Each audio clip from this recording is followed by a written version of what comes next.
Hello, I'm Steve Smithers, silversmith and metalsmith. Welcome to Ashfield, Massachusetts, here in the Berkshires. This is my shop that we made out of local and native lumber, and this is where it all happens. What I particularly love about silversmithing, which I discovered so long ago, was that there's so many possibilities. Almost anything you can imagine, you can make.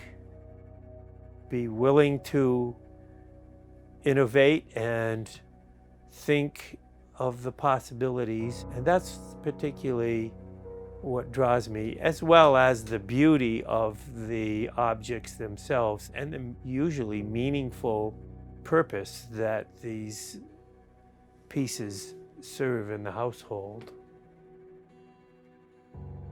The apprenticeship system goes back hundreds of years, and it was particularly strong and prevalent in Revere's day, for example, where you would learn, typically starting at the age of 14, for the next 7 years, you would pretty much learn from the bottom up the entire range of things that one needed to do to become a silversmith in this case. And there's this wonderful lineage you can follow of great silversmiths who then took on and taught later to be great silversmiths. It's different today in that I have had my son work here for many years. He started when he was 8 or 9, starting to polish some things.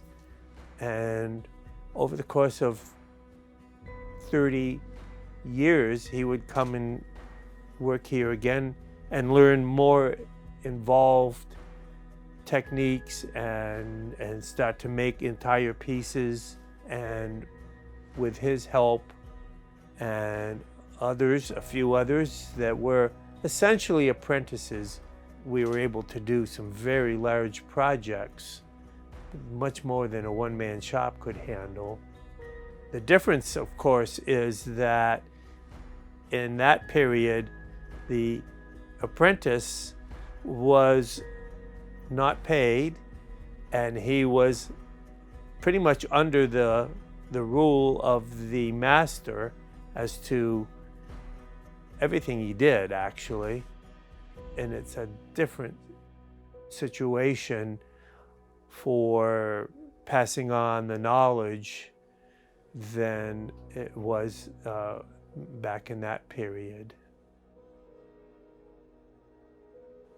So my particular interest in metalwork and silversmithing, and for that matter, historical objects and such, really goes back to school days. We went where the attack on Deerfield occurred as kids and went through this old museum, and I just remember how interesting it was to see these things from long ago. As a young person, I didn't realize what an impact they made on me, but I always recalled them very, fondly, and only later did I rediscover my interest in historic things and the making of those things. And that's really what led to my working in the metal field and doing what I do today.